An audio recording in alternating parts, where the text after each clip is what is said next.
Hola queridos amigos de La Verdad por 92.5 Radio Forever. La propuesta de instalar bases extranjeras en las Islas Galápagos, específicamente en Baltra, no es novedosa.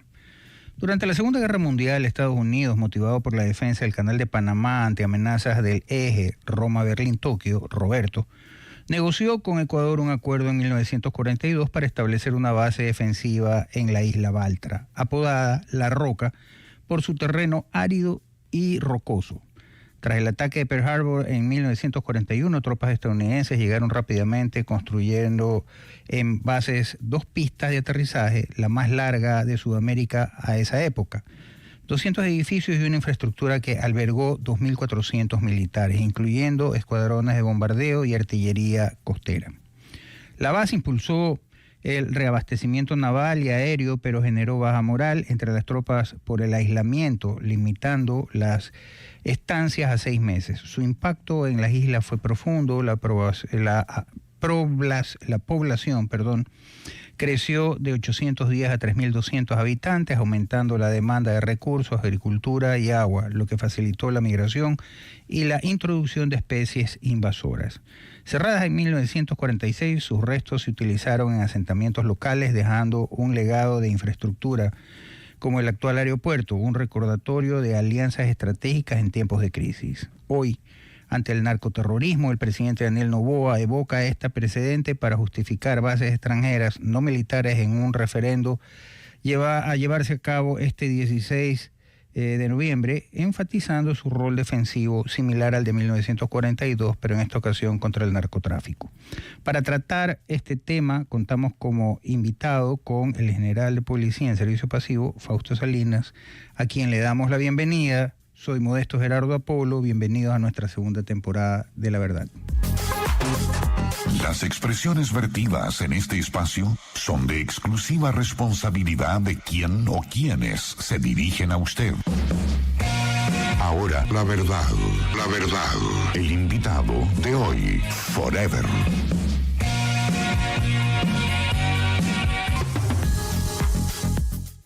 General, un gusto tener los micrófonos y las cámaras de La Verdad. Doctor, buenos días. Un saludo cordial a todos los radioescuchas. Muchísimas gracias. Para entrar en materia, ¿cuál sería el alcance geográfico ideal para estas bases extranjeras en el Ecuador, considerando vulnerabilidades como puertos, fronteras costeras con Colombia, con la isla del Coco y en el contexto del narcotráfico transnacional? Buenos días. Sí, primero quisiera dar un contexto general que el Ecuador se encuentra atravesando uno de los problemas más críticos en el ámbito de seguridad. Eso lo reflejan las estadísticas, por ejemplo, al día de hoy, que están con más de 7.000 muertes violentas en lo que va del año. Es algo que nunca ha pasado en el Ecuador. Por lo tanto, el momento es crítico, es delicado y requiere una visión diferente de lo que es la seguridad para el Ecuador. En ese contexto se han emitido 2 preguntas importantes que serán tratadas en las próximas elecciones, que tienen que ver con la llegada de bases militares o eliminar esa prohibición de bases militares en el Ecuador, y también una posible asamblea constituyente que va a discutir la seguridad en el Ecuador. Eso es muy importante tomarlo en cuenta, no solo las bases, sino el contexto de una política de seguridad integrada que pueda enfrentar esta realidad. Miren lo que acabó de pasar en Brasil. En Brasil estamos mirando los niveles a lo que puede llegar la inseguridad, los grupos delincuenciales, el crimen organizado, cuando no tienen control, cuando el Estado le da muchas prebendas y muchos beneficios. Por lo tanto, esos 2 puntos son decisiones que debemos tomar los ecuatorianos con mucha responsabilidad en este nuevo contexto que afecta a todos. Entonces, si no se toman las medidas correctas, seguramente el impacto de la inseguridad, el impacto de la violencia seguirá siendo fuerte en nuestro país, y eso no lo podemos permitir. Correcto. Mucho se habla, general, del tema que el Ecuador no tiene recursos, que nos falta tecnología, nos falta un sinnúmero de herramientas que nos permitirían estar un paso adelante de estas organizaciones criminales, narcoterroristas. Sin embargo, este tipo de alianzas, ¿usted considera que este tipo de alianzas traerían con un mínimo costo, por no decir casi sin costo, el hecho de ponernos al día, estar actualizados en el tema de la tecnología que ellos la traerían, los recursos que ellos los pondrían, y además el tema de que ellos sí, con estas labores de inteligencia que tienen bastante avanzadas, podrían, en cuanto a sus técnicas, podrían ponernos al Ecuador en esta lucha contra el narcoterrorismo y contra los cárteles internacionales un paso adelante de lo que ellos están. Bueno, sí, el problema ha sido más grave porque no ha habido inversión en seguridad por muchos años. Y hoy recuperar esa inversión que se ha dejado de hacer tiene altos costos para el país, y por lo tanto estas alianzas que se vendrán con los países que también tienen los mismos blancos de lucha, que es el narcotráfico y el crimen internacional y el terrorismo, definitivamente es muy positivo. Esto podrá permitir tener a la primera potencia, si es que nos enfocamos en los Estados Unidos, con la tecnología más avanzada. No pasa solamente por ser una base, sino es una herramienta geopolítica que nos puede fortalecer las capacidades logísticas y tecnológicas. Esto definitivamente podrá permitir un combate más efectivo contra el crimen internacional. Estas alianzas cooperativas ante una amenaza común realmente son muy importantes y en la actualidad son muy necesarias. Imagínense que el Ecuador no puede estar aislado de esta lucha conjunta que se realiza en toda América. Miren cómo los Estados Unidos ha desplazado su fuerza más importante hacia las costas del Caribe para combatir el narcotráfico. Eso da el impacto de la importancia que le pone en esta lucha el gobierno de los Estados Unidos. Y es así que el Ecuador también está enmarcado en esa línea. ¿Qué es lo que nos puede permitir esta cooperación internacional con una base, sea en Galápagos o sea en el continente? Mayor cobertura en vigilancia marítima, aérea y terrestre con satélites de última tecnología, drones y patrullajes conjuntos. Las capacidades de nuestra flota marítima no abastece la ruta del Pacífico, por ejemplo, que es una de las rutas más importantes que utiliza el narcotráfico para llevar sus productos al mercado ilegal internacional. Entonces, mayor cobertura es positivo. El intercambio de inteligencia para desmantelar estructuras y redes y judicializar con pruebas técnicas es fundamental. El intercambio de inteligencia entre las diferentes agencias, llámese FBI, llámese DEA, llámese CIA, cualquier agencia que pueda permitir intercambiar información y procesarla y pasar de un ámbito reactivo a un eje preventivo también es sumamente importante. Lo otro que también viene de la mano es la transferencia tecnológica y la necesidad de actualizar los equipos del Ecuador para que exista interoperabilidad de los sistemas que se van a manejar. Esto nos permitirá actualizarnos y seguramente muchos de esos sistemas podrán ser cubiertos por los donantes, por el gobierno que es el cooperante internacional. Con todo ello y más otras acciones como capacitación, por ejemplo, sería muy ideal para el Ecuador en este momento, que es uno de los aliados más efectivos en la región en la lucha contra el crimen organizado, tener un centro de capacitación regional, tal como lo tienen algunos países. Yo estuve personalmente en el centro de capacitación en Jordania, donde hay una base y hay un centro del más alto nivel de entrenamiento para todas las fuerzas de la región. Entonces, esto podría ser muy importante aprovecharlo y con eso elevar las competencias de la policía y las Fuerzas Armadas. General, los que se oponen al tema de la consulta y los que se oponen al tema de las bases extranjeras siempre echan mano de este recurso de la soberanía. Sin embargo, a esos mismos poco o nada les ha importado el hecho de que, por ejemplo, la FARC hayan estado en Angostura y el gobierno colombiano haya tenido que, a espaldas del gobierno ecuatoriano, porque si no, el gobierno ecuatoriano les avisaba, el de esa época, les avisaba porque estaban coludidos de alguna manera. ¿Cómo entender este doble rasero, esta doble moral? Que hablan de soberanía cuando se habla de convenios a vista y paciencia de todo el mundo con países amigos sobre bases extranjeras, y sin embargo nada dicen cuando vienen los comandos de la frontera, que son colombianos, la FARC, que son colombianos, el mismo tema de Angostura, Colombia, la minería ilegal, que están venezolanos y colombianos explotándolas y tal. Ahí no existe la soberanía. ¿Cómo entender este doble rasero?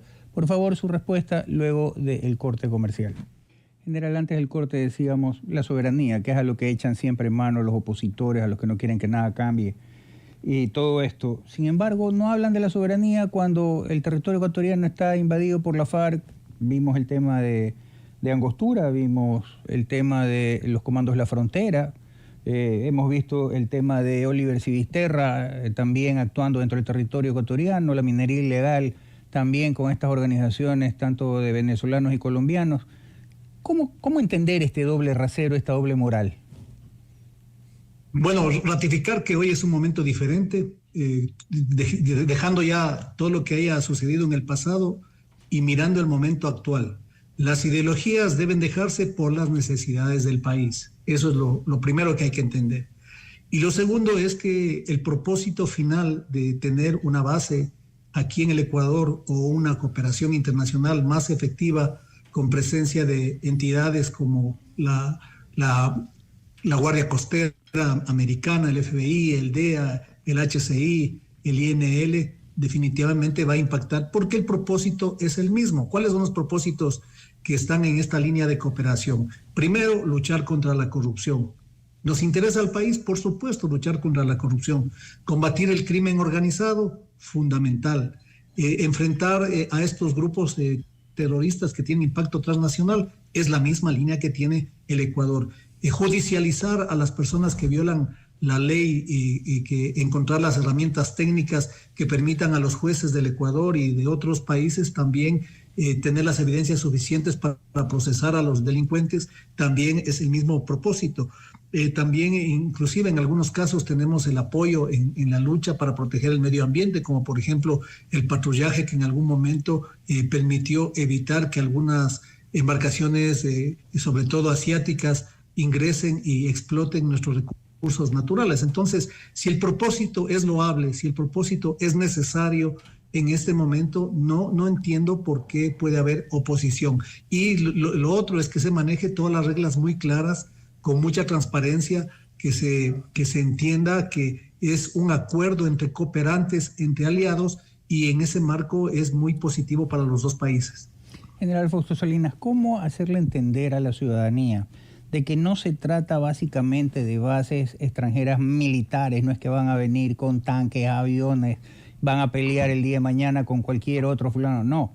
Son bases extranjeras, sí, pero para temas de inteligencia, de contrainteligencia y todo lo demás. ¿Cómo explicarle a la ciudadanía esto? Porque muchos dicen, pucha, que el día de mañana se pelea Estados Unidos con China y nosotros entramos a la guerra con China. Entonces, es un tema que tienen que tener claro, el tipo de bases que es el que pretende el gobierno ecuatoriano en conjunto con el americano establecer en lo que sería, por ejemplo, uno de los puntos del que más se está hablando, en la isla de Baltra.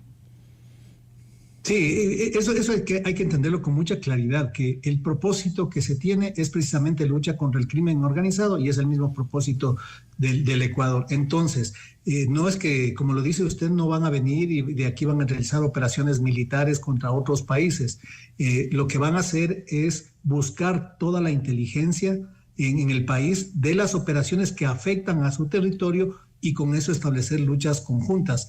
En el ámbito operativo podría decir que, por ejemplo, el patrullaje marítimo sí podría ser reforzado con presencia de lanchas o vigilancia aérea, incluso vigilancia satelital, para determinar qué embarcaciones salen o tratan de ingresar al país. Miren este caso que fue muy bien presentado por la Policía Nacional y el bloque de seguridad, en el cual una investigación conjunta entre Ecuador y una agencia de los Estados Unidos sobre todo identificando estas redes de tráfico de armas, donde se ubicó la embarcación, fue abordada por la Marina ecuatoriana. Miren lo que se evita con operaciones como esta, evitar que esas armas ingresen al mercado criminal y cometan muchos asesinatos. En ese sentido va la lucha. Es una lucha técnica, es una lucha profesional y sobre todo con muchos recursos que pueden aportar al país. Aquí también es el llamado para que Estados Unidos mire al Ecuador como un aliado en el cual se requiere más cooperación, se requiere incremento de la cantidad de dinero que se aporta, en vista que ha mostrado primero que está comprometido en la lucha contra el narcotráfico, las Fuerzas Armadas, la policía principalmente, y eso definitivamente cuando hay resultados, cuando hay ese compromiso del Estado en combatir al crimen organizado y sus ramificaciones, seguramente el apoyo tiene que aumentar y tiene que revisarse. General, al retorno del corte comercial, en Colombia existen más de 20 bases de este estilo. Ahora se habla en el Ecuador el tema de Baltra, pero en el Ecuador continental, ¿cuáles serían los puntos más importantes para poder establecer también este tipo de bases? Su respuesta al retorno del corte comercial, por favor. General, ¿usted considera que estratégicamente también es necesario poner en el Ecuador continental este tipo de bases? Y de ser así, ¿cuáles serían los puntos claves en los cuales deberían estar instaladas estas bases? Bueno, este tema de análisis de cuáles serían los puntos claves creo que llegará luego de un acuerdo entre las necesidades de Ecuador y las necesidades de los Estados Unidos. Una vez que se conjuguen cuáles serían los puntos para ejecutar las diferentes operaciones, se podría determinar. Pero con un breve análisis podríamos decir, por ejemplo, la base de Manta es una base muy importante porque desde ahí se podría tener todo lo que es vigilancia aérea. Tenemos el Orión P3, podemos tener algunos aviones no tripulados también que podrían utilizarse para el monitoreo de las costas, que sería muy importante. De ahí podríamos tener tal vez en Galápagos, si es que se cumplen las condiciones sobre todo de protección ambiental, se podría tener ahí una base marina, es decir, para que haga la cobertura de la ruta del Pacífico, la ruta de droga del Pacífico, que es una de las más explotadas, y principalmente ahora que está bloqueada la ruta del Caribe, seguramente están intentando desplazarse por esta ruta. Entonces, creo que esos serían los dos puntos, más otras áreas, por ejemplo, centros de capacitación internacional, participación o incremento de las agencias de cooperación, del FBI, de la DEA, sobre todo de la unidad selecta, que puedan apoyar a que se creen más unidades selectas que investigan el narcotráfico transnacional, de HCI en la lucha contra la trata, el tráfico de armas. Entonces, hay muchas capacidades de incrementar el apoyo de los Estados Unidos, de las agencias que trabajan con la Policía Nacional principalmente, y en el ámbito marítimo con la Armada. General, siempre hay alguien que sale por ahí un poco disonante, los ecologistas. Lo primero que han saltado es decir, ¿y cómo va a impactar en un sistema ecológico tan débil como el de Galápagos y siendo el único lugar en el mundo que todavía están estas especies? ¿Qué decirle a los ecologistas? Bueno, yo creo que hay que poner reglas claras. El país debe exigir que en estos acuerdos se firmen esas líneas para que haya un absoluto respeto ambiental. Recordemos que ahora las cosas son diferentes, hay muchos estándares que se pueden aplicar y se pueden exigir, y también hay cosas que están escondidas en Galápagos, por ejemplo, la pesca ilegal, la pesca de aletas de tiburón, que inclusive en algunos casos son auspiciadas por algunos pobladores del lugar, y no hablemos de otros delitos como la trata de personas también con fines de explotación sexual. Entonces, creo que el momento de la seguridad es diferente y necesitamos que nuestras islas, que es nuestro patrimonio, sean muy seguras, que se respete su ambiente ecológico y que ojalá la presencia de una base tome las medidas necesarias para evitar que exista una contaminación que supere las expectativas. General, en una escala del 1 al 10, de llegar justamente a estos acuerdos de que gane el sí en el tema de que se puedan instalar o instaurar este tipo de bases dentro del territorio extranjero, dentro del territorio nacional, bases extranjeras dentro del territorio nacional, del 1 al 10 decía, ¿ventajas o desventajas? ¿Es más ventajoso? ¿Es menos ventajoso para el Ecuador? Y además, ¿cuál sería su recomendación?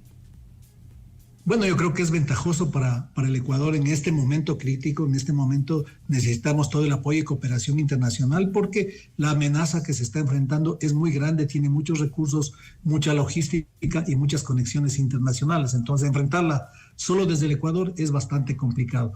Sí impacta la presencia de la base, pero no puede ser solamente la presencia de la base va a solucionar todos los problemas. Es necesario establecer una nueva agenda de seguridad enmarcada por unas nuevas estrategias, tratando de hacer una reingeniería institucional profunda que permita ver las capacidades institucionales y fortalecerlas, la reconfiguración del sistema de inteligencia, que también debe ser tratado en esta nueva Asamblea Constituyente para darle más fuerza y que tenga algunas herramientas legales que en el momento no la tiene y que nos hacen débiles en la lucha contra el crimen internacional. También el fortalecimiento de la justicia penal y también un ámbito específico debe ser tratado en la Constitución en lo que tiene que ver a la cooperación internacional. ¿Cómo la hacemos más práctica, más rápida, más efectiva? Y también hay que analizar temas como la política migratoria en el Ecuador, que requiere ser más exigente, debe tener mayor trazabilidad. Y también, por ejemplo, topar el tema de la garantía constitucional de los fondos para el eje de seguridad, para que no pase lo que acabó de pasar por muchos años, que no hubo inversión en seguridad y por eso se debilitó tanto la fuerza pública y tiene tan pocos elementos para combatir una amenaza tan grande, poca tecnología y pocos medios logísticos. Entonces, con un trabajo de inversión permanente de planes de mediano y largo plazo, podremos decir que nuestras instituciones de seguridad deben ser fortalecidos. Y también en la Constitución hay que marcar muchas más herramientas. En esta Asamblea Constitucional se debe proponer muchas más herramientas para luchar contra la corrupción. Creo que uno de los ejes transversales a toda la problemática que tenemos en este momento definitivamente es la corrupción, que atrapa instituciones, que atrapa procesos y que también daña la cultura de los ciudadanos, de los jóvenes que buscan en la ilegalidad, buscan un modo de subsistencia, y no solamente en el ámbito del crimen organizado, sino también en las entidades públicas, en la convivencia de las personas. Entonces, eso hay que tomarle en cuenta que la corrupción definitivamente es una lacra que nos tiene al país en condiciones difíciles. General, antes existía entre el Ecuador continental y el Ecuador insular un espacio que era un canal internacional de navegación. El presidente Guillermo Lasso, con los gobiernos de Colombia y con el gobierno de Costa Rica, con el tema de la isla del Coco, digamos que cerraron en cuanto al tema de la libre navegación, sobre el tema de no explotación de esa zona. Antes esa era la zona que se aprovechaba por parte de la flota china para pescar estas especies que, como no conocen de fronteras ni nada, pues atraviesan, andan nadando por el mar. ¿De qué manera este cierre, entre comillas, al tema de protección de ese que es un canal internacional de navegación, pero que no puede ser explotado por justamente la soberanía, entre comillas, la protección de todas estas aguas por parte ya sea de Costa Rica, con la isla del Coco, Colombia y Ecuador? ¿De qué manera esto ayuda también o refuerza también el tema de lo que podría ser el tráfico marítimo de narcóticos?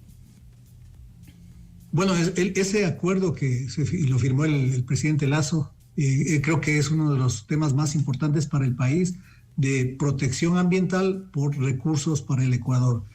Y todavía se están mirando los frutos, pero en el mediano plazo se van a recibir esas prebendas y esos fondos que prácticamente apoyan por un trabajo que debe hacer el país, lo resaltan y lo premian. Entonces, eso realmente es muy importante. Ahora, miren la importancia de tener capacidades de vigilancia.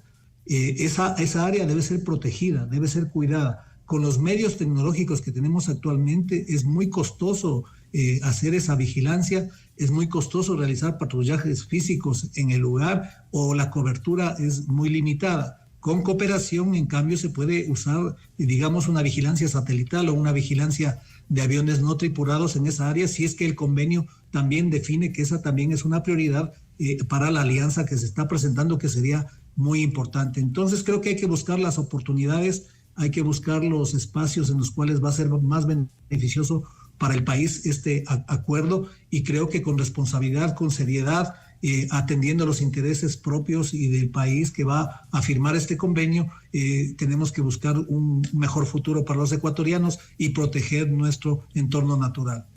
General, no me queda más que agradecerle por su participación. muy claro en sus ideas.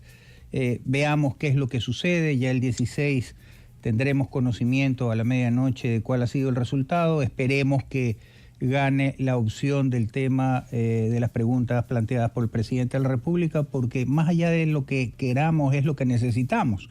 Entonces, ojalá que esto sea así y ya estaremos comentando a futuro, general, el resultado de aquello y las implicaciones de ese resultado. Muchísimas gracias. Buenos días. Un buen día. Hasta luego. San Borondón, anexo a Guayaquil, enfrenta un colapso vial crónico en su avenida principal, León Febres Cordero. Con solo 3 carriles por sentido, pronto serán 5, diariamente más de 120.000 vehículos generan embotellamientos de hasta 2 horas, en hora pico de 6 a 9 de la mañana y de 4 a 8 de la tarde, de 4 de la tarde a 8 de la noche.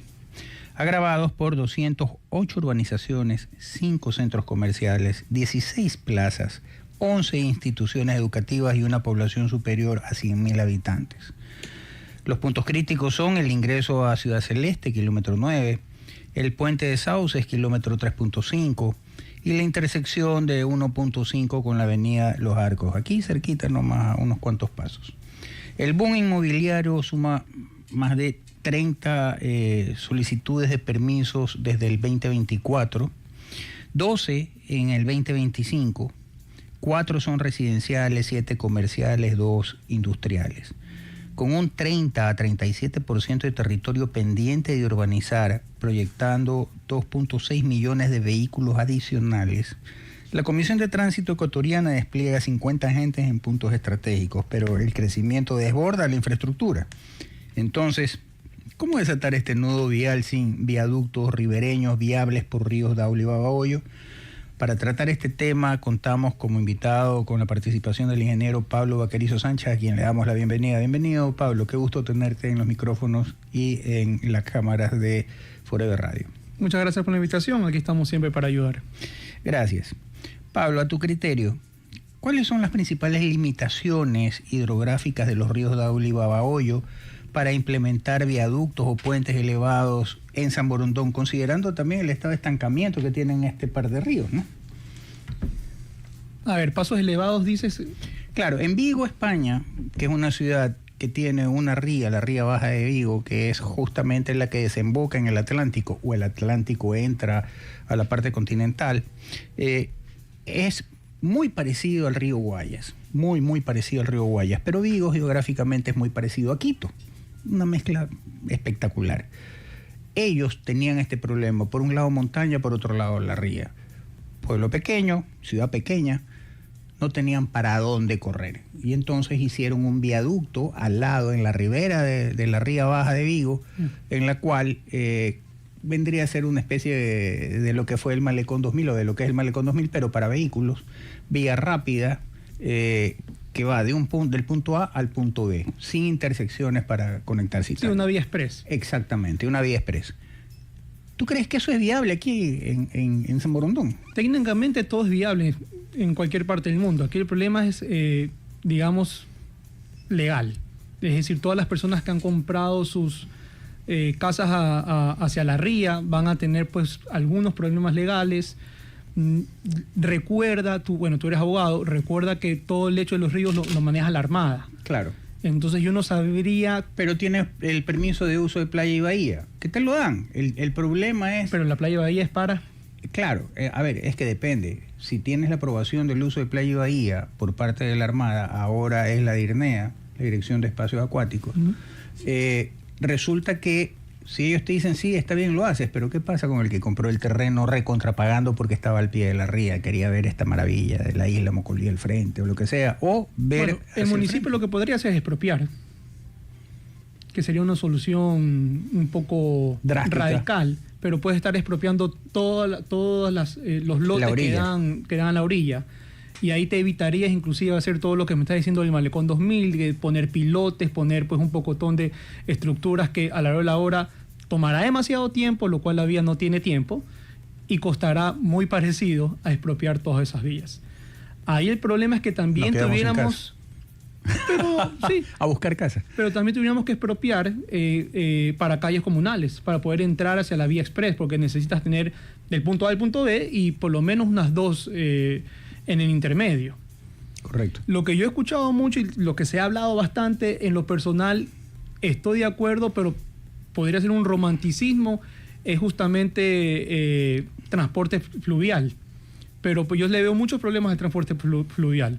Primero, que el transporte fluvial va a ser para las personas que no tienen carro. Claro. Y si vemos, pues la mayoría de vehículos son particulares, entonces estuviéramos descongestionando un porcentaje muy despreciable. Pasaríamos a hacer más o menos lo que es la aerovía en Guayaquil, casi turística. Exactamente.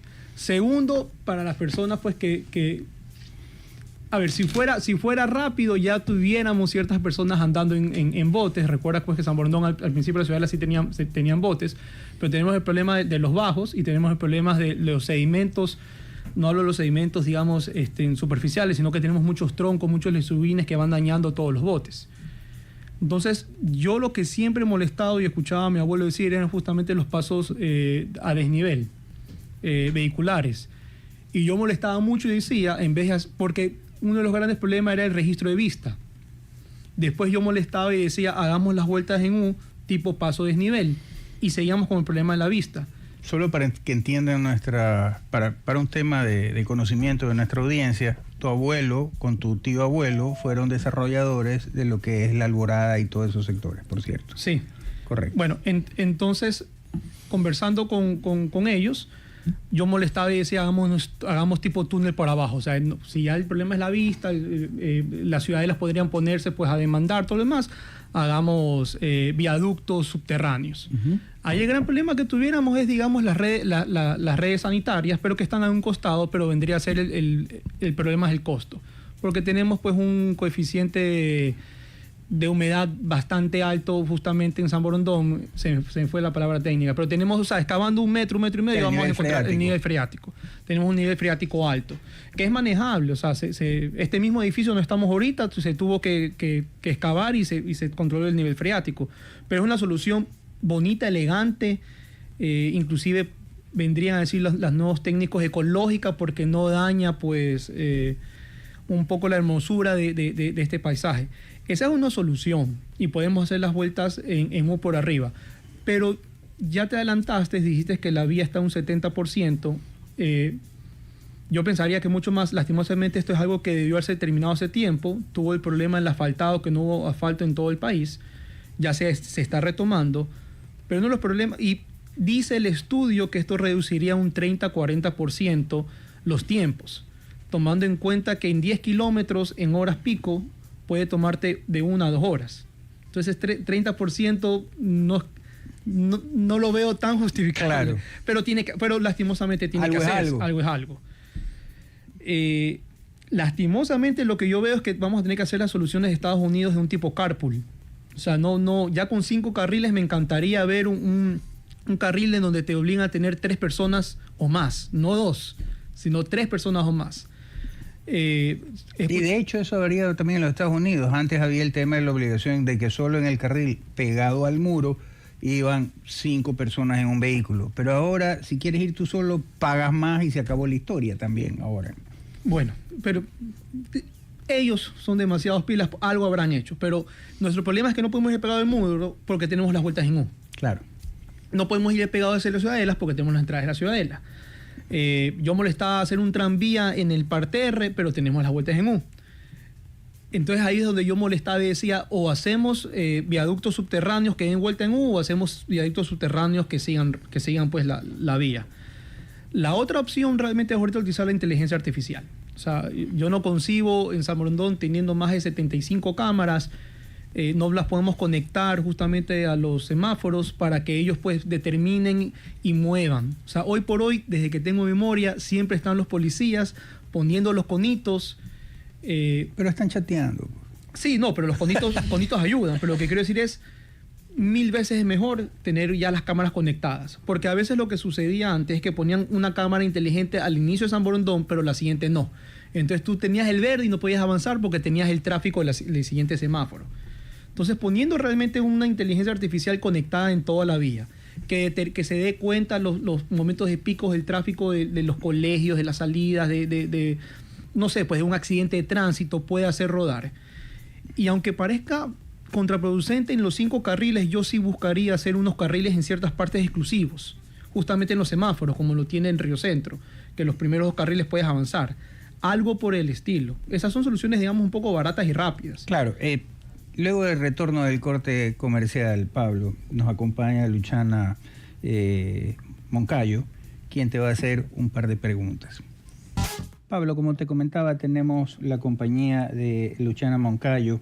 Ella tiene un par de preguntas para ti. Luchana. Buenos días, ingeniero. Yo le quería preguntar, ¿qué sucedió con la red de ciclovías en la arteria principal? ¿Hay o no cultura de transportarse utilizando esta radio? ¿O es un tema de inseguridad ciudadana ante la delincuencia? Para mí no hay cultura, comenzando por ese punto. O sea, la gente que anda en bicicleta lo ve como deporte. Segundo, lastimosamente no funcionó porque tienes demasiados obstáculos en la ciclovía. Comenzando que tienes un pocotón de entradas, pero aparte tienes muchas subidas, bajadas, tienes que ir parando. Entonces, cuando ya estás cogiendo cierta velocidad, tienes que volver a parar porque vienen los vehículos. Y los vehículos tampoco tenemos una cultura de cuidar a la persona que anda en bicicleta. Porque normalmente yo lo que veo es que la gente pues comienza pues a meterse de una por algún tema.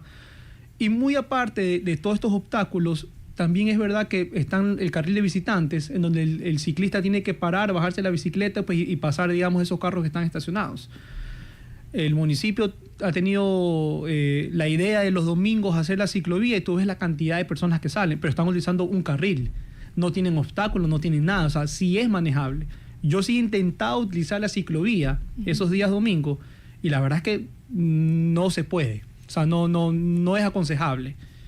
No es user friendly para los ciclistas. Inclusive me parece que es mucho mejor utilizarlo en el parterre central, una ciclovía, porque por lo menos tienes 10, 12 retornos en 10 kilómetros, versus en el lado donde está la ciclovía tienes serían 208 ciudadelas dividido para 2, o sea, tienes más de 100 entradas. Sí, bueno, yo también he utilizado la ciclovía y sí, la verdad es que es un tema complejo, sobre todo por lo que menciona el tema de la cultura. Al momento de ir en la ciclovía, muchos carros no frenan y el domingo en bici definitivamente se tiene a un policía de tránsito y se tiene el cierre de un carril de la vía. Yo le quería preguntar también, ¿qué rol jugaría la peatonalización parcial de plazas comerciales en la reducción del tráfico local? No mucho, porque realmente el tráfico es en la vía principal. Y la mayoría de peatonalización de las que siento que estás pensando justamente están al costado. Entonces, realmente la arteria principal es el problema. No le veo mucha ayuda, sinceramente. También tenemos 11 instituciones educativas. Entonces, ¿cómo podemos también mitigar el tráfico que generan estas instituciones mediante horarios, por ejemplo, escalonados? Yo más bien lo que haría es obligar a las personas a utilizar el bus escolar. O sea, en otras partes, en otros países, es raro ver a la persona que lleva a su hijo al colegio. En cambio, aquí es raro ver a la persona que utiliza el bus escolar para ir al colegio. Inclusive, si lo vemos desde un punto medioambiental, estuviéramos pues ayudando bastantísimo.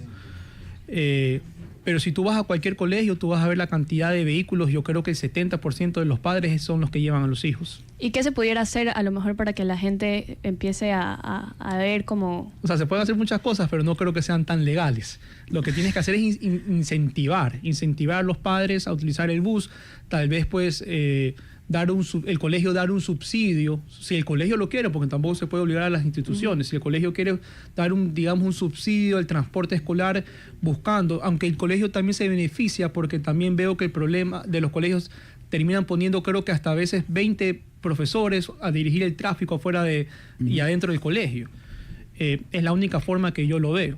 Y también sacar un poco esa cultura que tenemos nosotros los guayaquileños de estar como padres drones o helicópteros alrededor de los hijos, mientras que vemos que las culturas más avanzadas tratan a los niños como adultos. Entonces yo veo que Japón, China, los niños de 3 años caminan al colegio. Claro, no se puede aquí, no lo aconsejo, pero por lo menos sí coger un bus. Claro, y Pablo, tú estuviste en el 911 durante algún tiempo y tiene un sistema de cámaras, monitoreo, toda esta historia. ¿De qué manera podría servir esto para poner orden en el tráfico? Porque seamos claros, acá en San Borondón La viveza criolla es la número uno. Uno, como dicen vulgarmente, hace la columna como buen ciudadano. Otros creen que uno es idiota al hacer la columna y nunca falta el vivo criollo que mete la punta para ver si gana espacio y tal. Eso, por ejemplo, si bien es cierto es una infracción, el vigilante está chateando, ni se da cuenta, prefiere no meterse en problemas, porque nunca falta por ahí uno de tú no sabes quién soy yo, mi papá, mi tía, mi abuela, mi bisabuela, lo que sea. Entonces, ¿de qué manera poder utilizar esta herramienta, como por ejemplo la que tiene el EQ 911, para poder poner orden en este tema? También el tema de los que hacen delivery. Tú vas a salir o vas a entrar a una urbanización, ellos te rebasan por la derecha, te pitan, te insultan y resulta que tú estás a expensas de esta gente. Se pasan la roja, no respetan el pare. Bueno, dicen que ahora ya está multándose, siempre ha sido una infracción. Ver el celular, pero ellos andan toda la vida con el celular en la mano, puesto en el timón de la moto, lo que sea. ¿Cómo poner orden? ¿Esa sería una herramienta o no? Sí, la tecnología existe.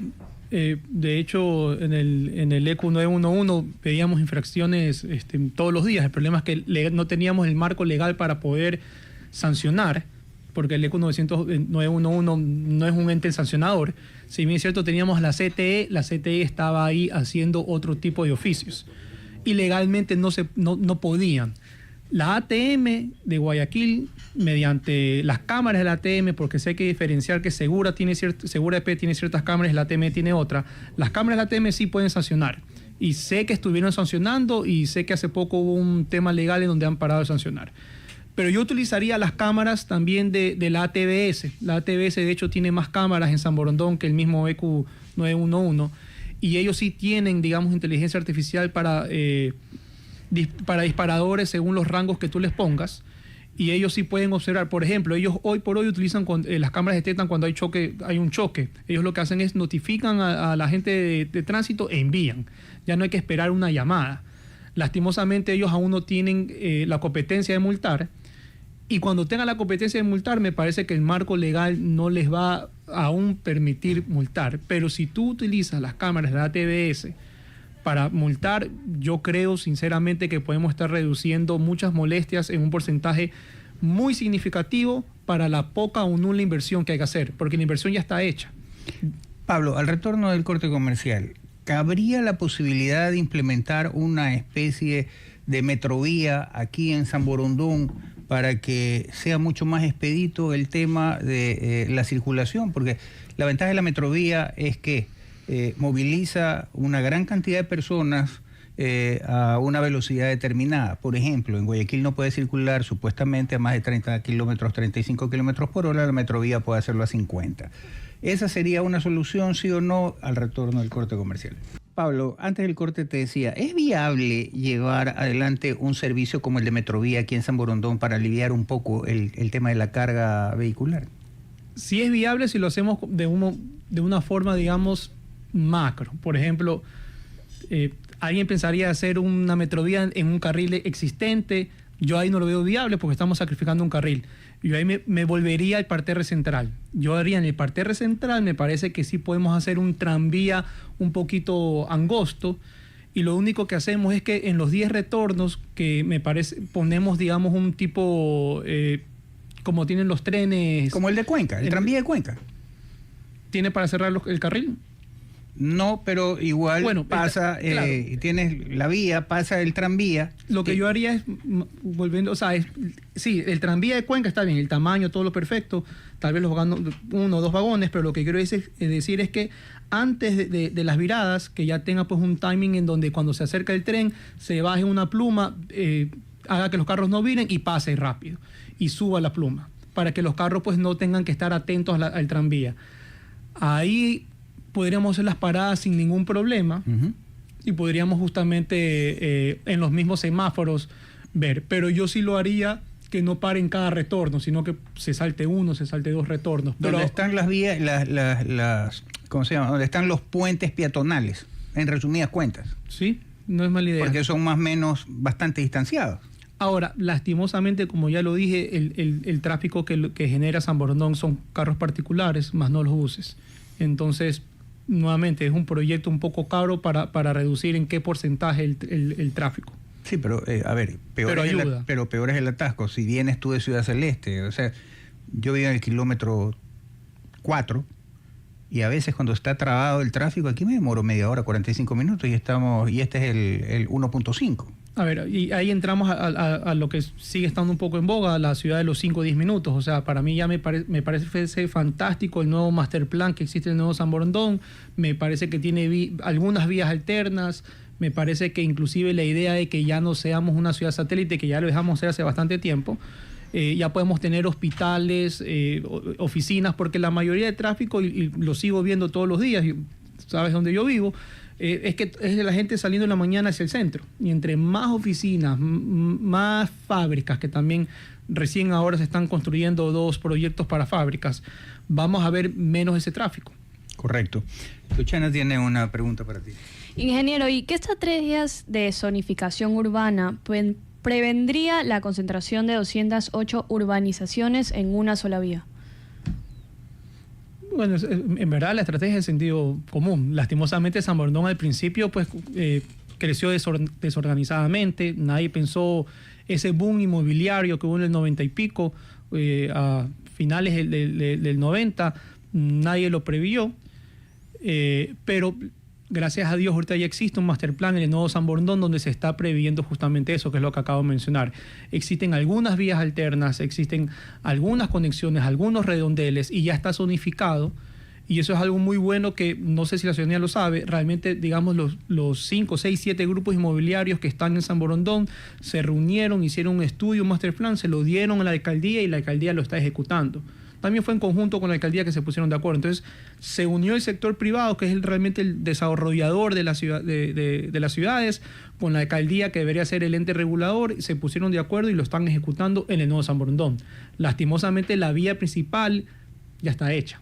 O sea, los cambios que se pueden hacer son muy paliativos, pero ya el tráfico, digamos, mermaría en algo porque la gente se quedaría en el nuevo San Borondón, teniendo hospitales, colegios, centros comerciales, clubes.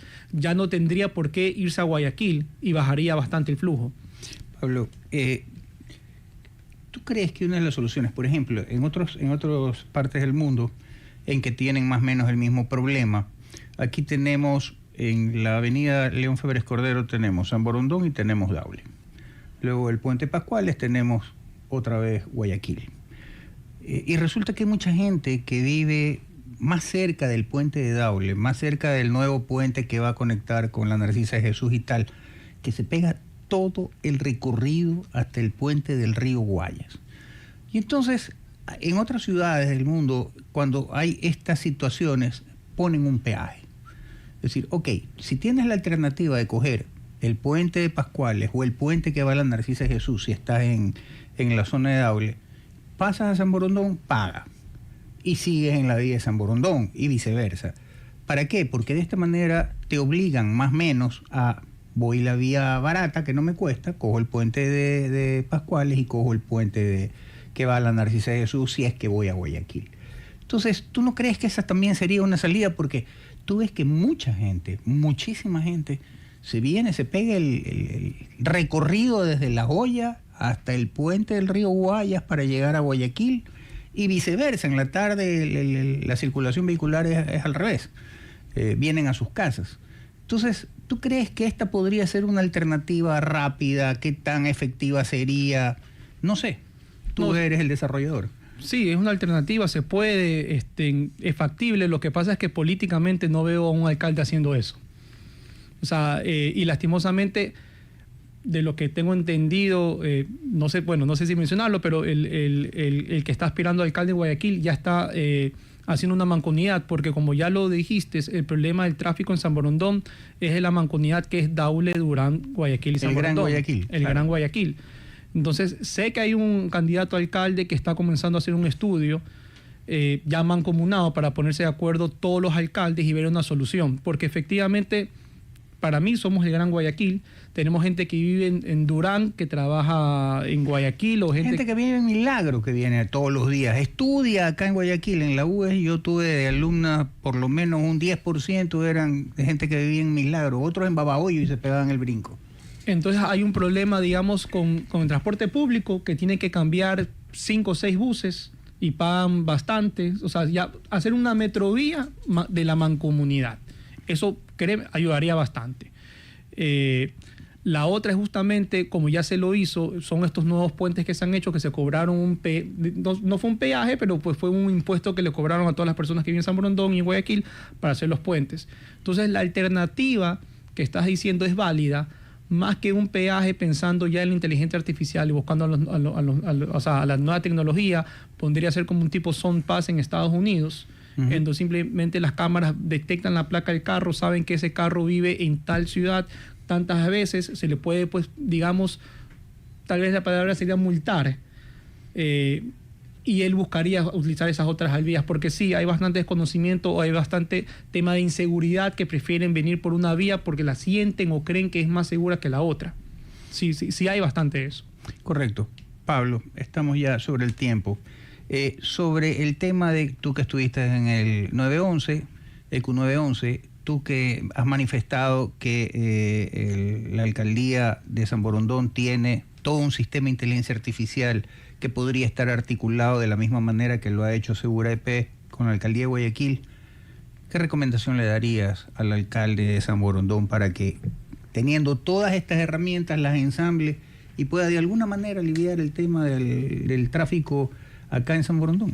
De hecho, ellos ya tienen la idea, o sea, ellos la conocen, saben, ellos están esperando que le den la competencia justamente de tránsito. Me parece que cada cierto tiempo abren esa posibilidad.